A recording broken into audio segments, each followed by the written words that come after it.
Hey, this is Ram. We're going to review a video of a game that I played earlier of 9-ball pull for 10,000 coins in Istanbul, no guideline, 9-ball.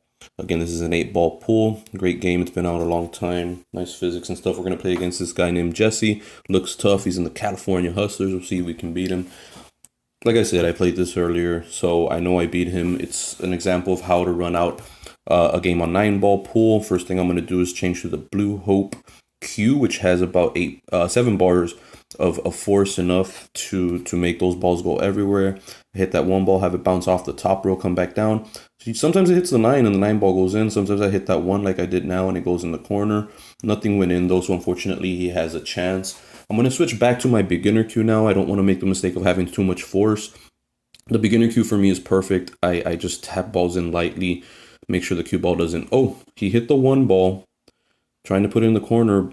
Didn't have a clear shot. I'm not sure what he was trying, but he left me with somewhat of a shot here.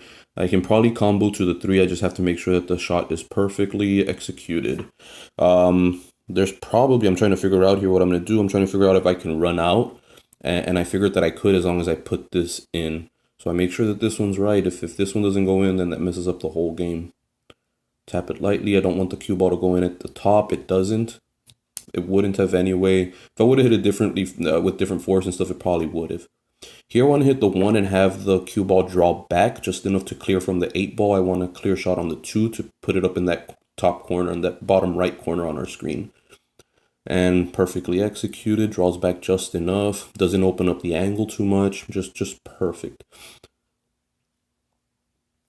This is an easy shot too, but what I'm worried about is where the cue ball's going to end up right after this shot. And this is something that a lot of players don't think about. You always need to think about where the cue ball's going to end up. So it goes in easily off the rail, no problem. And the reason you want to make sure you know where the cue ball's going to end up is because, like here, you always have the chance that the cue ball might go into a pocket. Like here, I'm thinking it might go in the middle, but the angle's perfect. It's going to hit the top rail. The only thing is I hit it real softly because I don't want it to bounce too much and come back down to the bottom pocket, bottom middle pocket, and it doesn't.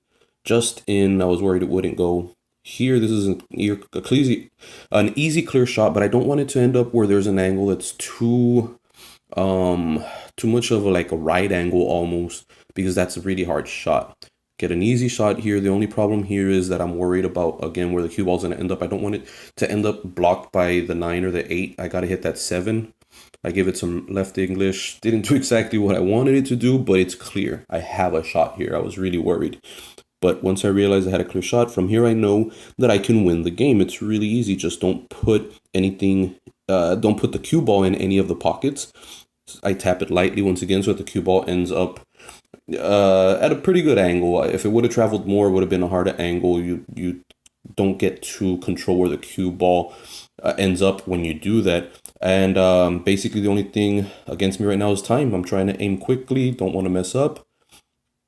But guess what? Mr. Jesse gives up on this game. And that's how you win a 9-ball game.